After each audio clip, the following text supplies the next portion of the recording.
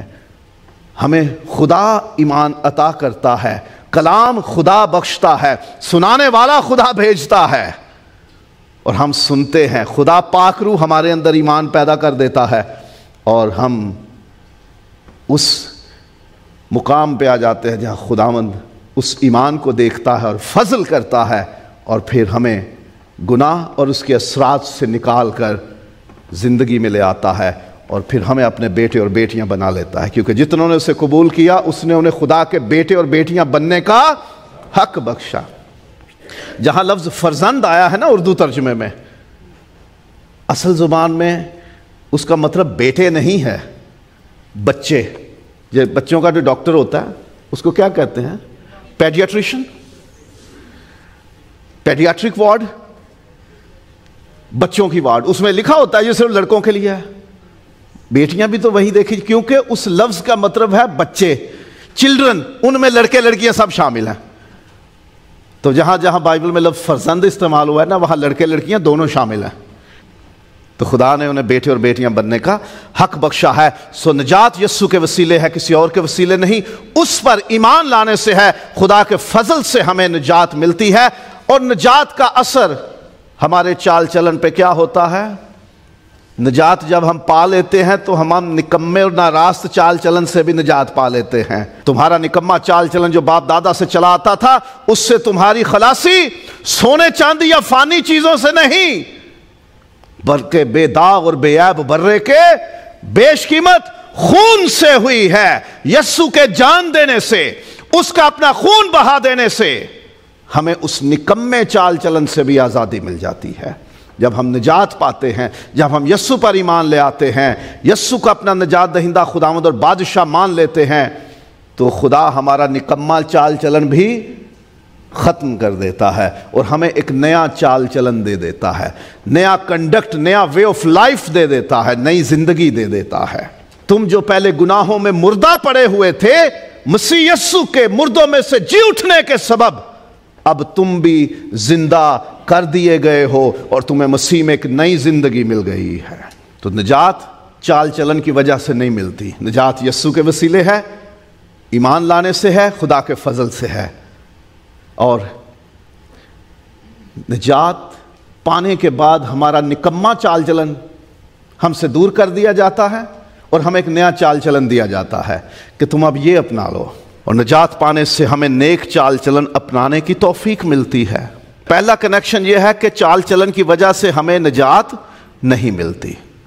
دوسرا کنیکشن یہ ہے نجات میں اور چال چلن میں کہ نجات پالیں تو چال چلن نکما جو ہے وہ ختم، ایک نیا چال چلن ہمیں مل جاتا ہے۔ اب یہ تیسرا کنیکشن ہے کہ نجات پانے سے ہمیں توفیق مل جاتی ہے کہ ہم ایک نیک چال چلن اپنا لیں۔ تیتس کے نام خط ہے، 2 باب 11ویں آیت سے، کیونکہ خدا کا وہ فضل ظاہر ہوا ہے جو سب آدمیوں کی نجات کا باعث ہے اور ہمیں تربیت دیتا ہے تاکہ بے دینی اور دنیاوی خواہشوں کا انکار کر کے اس موجودہ جہان میں پرہیزگاری اور راست بازی اور دینداری کے ساتھ زندگی گزاریں اور اس مبارک امید یعنی اپنے بزرگ خدا اور منجی یسوع مسیح کے جلال کے ظاہر ہونے کے منتظر رہیں، جس نے اپنے آپ کو ہمارے واسطے دے دیا تاکہ فدیہ ہو کر ہمیں اس طرح کی ہر طرح کی بے دینی سے چھڑا لے اور پاک کر کے اپنی خالص ملکیت کے لیے ایک ایسی امت بنائے جو نیک کاموں میں سرگرم ہو۔ نجات ملی اور وہی فضل ہمیں تربیت دیتا ہے۔ یسوع کے وسیلے ہمیں امت بنایا گیا ہے، ہمیں توفیق ملتی ہے، ہمیں تربیت ملتی ہے تاکہ ہم نیک کام کرنے کے قابل ہو جائیں۔ تو نجات پانے سے ہمیں توفیق مل جاتی ہے کہ ہمارا چال چلن نیک ہو سکے۔ جب ہم یسوع کو قبول کر چکے ہیں تو پھر ہمیں اس بات کا احساس ہونا چاہیے کہ مجھے گندا اور نکما چال چلن چھوڑ دینا ہے، گناہ والی زندگی چھوڑ دینی ہے اور مجھے یسوع مسیح کے پیچھے چلنا ہے، وہ چال چلن اپنانا ہے، وہ ضابطۂ حیات، وہ وے آف لائف، وہ کنڈکٹ، وہ بیہیویئر اپنانا ہے جو مسیح ہمیں آفر کرتا ہے، ہمیں پیش کرتا ہے کہ تم نیک چال چلن اپنا لو۔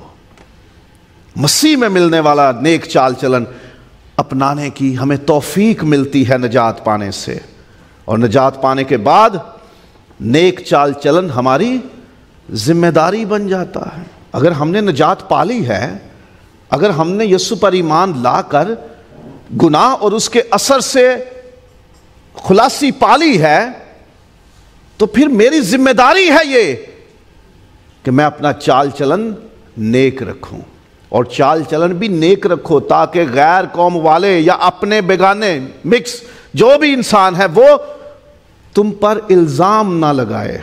خدا کا کلام یہ سکھاتا ہے ہمیں کہ ہم جب گناہ کے اثر سے چھوٹ گئے ہیں تو ہم اپنا بدن راست بازی کے لیے خدا کے حوالے کر دیں۔ رومیو باب نمبر 6 12ویں اور 13ویں آیات، پس گناہ تمہارے فانی بدن میں بادشاہی نہ کرے کہ تم اس کی خواہشوں کے تابع رہو، اپنے اعضاء ناراستی کے ہتھیار ہونے کے لیے گناہ کے حوالے نہ کرو، بلکہ اپنے آپ کو مردوں میں سے زندہ جان کر خدا کے حوالے کرو اور اپنے اعضاء راست بازی کے ہتھیار ہونے کے لیے خدا کے حوالے کرو۔ افسیوں 2 باب یہ سکھاتا ہے کہ ہمیں نجات ملی ہے ایمان کے وسیلے، فضل ہی سے نجات ملی ہے، کاموں سے نجات نہیں ملی، اور ہم یسوع مسیح میں نئے مخلوق ہوئے ہیں۔ کس لیے؟ افسیوں 2 باب 10ویں آیت ذرا دیکھیے، کیونکہ ہم اسی کی کاریگری ہیں اور مسیح یسوع میں ان نیک اعمال کے واسطے مخلوق ہوئے جن کو خدا نے پہلے سے ہمارے کرنے کے لیے تیار کیا تھا۔ جب ہم یسوع مسیح میں نئے سرے سے پیدا ہو گئے، جب ہم نے یسوع کے وسیلے نجات پا لی ہے، تو پھر ہمیں اب وہ نیک کام کرنے ہیں جو خدا نے ہمارے لیے تیار کیے ہیں۔ میری اور آپ کی ذمہ داری بن جاتی ہے کہ ہم پرانے گندگی والے کام چھوڑ دیں اور وہ کام کریں جو خدا چاہتا ہے کہ ہم کریں۔ ہمارا چلنا پھرنا، کھانا پینا، بات چیت کرنا، ملنا برتنا، ہنسنا کھیلنا، ہماری پارٹیز، ہمارے غم، سب کچھ خدا کی مرضی کے مطابق ہونے چاہیے۔ خداوند یسوع مسیح سے پائی گئی نجات کے تحت ہونے چاہیے۔ ہم واپس ان گناہوں میں نہ جائیں جن سے یسوع نے ہمیں چھڑا لیا ہے۔ اگر ہم واپس لوٹ جاتے ہیں تو اس میں مسیح کا تو کوئی قصور نہیں، وہ ہماری اپنی مرضی، اپنی چوائس ہے۔ لیکن نجات ہمیں نیا چال چلن عطا کرتی ہے اور ہم پہ ذمہ داری ڈال دیتی ہے کہ ہم اس نئے چال چلن کے مطابق جئیں، ہماری زندگی ویسی ہو جیسا وہ نیا چال چلن ہے۔ تیتس دوسرے باب کی آیات جو پڑھی گئی کہ خداوند نے ہمیں نجات دی ہے اور ہمیں تربیت دیتا ہے اور اس نے ہمیں چھڑایا ہے، کس لیے؟ تاکہ ہم نیک کاموں میں سرگرم ہوں، پرانے کام چھوڑ دیں بدی والے۔ اور متی 5واں باب 16ویں آیت، تمہاری روشنی آدمیوں کے سامنے چمکے، وہ تمہارے نیک کاموں کو دیکھ کر تمہارے باپ کی جو آسمان پر ہے تمجید کریں۔ سو عزیزو، there are three connections between salvation and conduct۔ تین کنیکشن ہے، تین تعلق ہیں۔ پہلا کہ چال چلن کی وجہ سے چاہے کیسا ہی کیوں نہ ہو نجات نہیں ملتی۔ دوسرا یہ ہے کہ نجات پانے سے ہم نکمے چال چلن سے بھی نجات پا لیتے ہیں۔ اور تیسرا، نجات پانے کے بعد ہمیں ایک نیا چال چلن ملتا ہے اور ہماری ذمہ داری ہے کہ اس چال چلن کے مطابق ہم نے جینا ہے۔ اگر کوئی نجات یافتہ نہیں ہے، کسی کو اپنی نجات کا یقین نہیں ہے، تو یہی نجات کا دن اور قبولیت کا دن ہے، یہی وقت ہے۔ خداوند کے حضور فریاد کیجئے، خداوند میں مانتا ہوں پولوس کی طرح کہ میں سب سے بڑا گناہگار ہوں، مجھے معاف کر دے۔ یسوع مسیح کو میں اپنا نجات دہندہ خداوند اور بادشاہ قبول کرتا ہوں، وہ میرے لیے موا اور اس کے جی اٹھنے سے مجھے ایک نئی زندگی مل گئی ہے اور میں اب اس نئی زندگی میں جینا چاہتا ہوں۔ بس اتنا سا کام ہے، اسے دل سے کرنا ہے، ایمان لانا ہے، نجات آپ پا چکے اور خداوند آپ کو نیا چال چلن عطا کرتا ہے۔ اس نجات پانے کے ساتھ اس میں ہمیں جینا ہے۔ سو یسوع کو قبول کرنا ہے، اس پر ایمان لانا ہے اور وہ نیا چال چلن اپنانا ہے۔ یہ مت سمجھے کہ میں اچھے کام کروں گا تو نجات ملے گی، کاموں سے نجات نہیں۔ نجات پائی ہے اس لیے ہم نے اچھے کام کرنے ہیں، کیونکہ ہم نے بتانا ہے کہ اب میں خداوند کا ہوں، میں خدا کا بیٹا اور بیٹی ہوں۔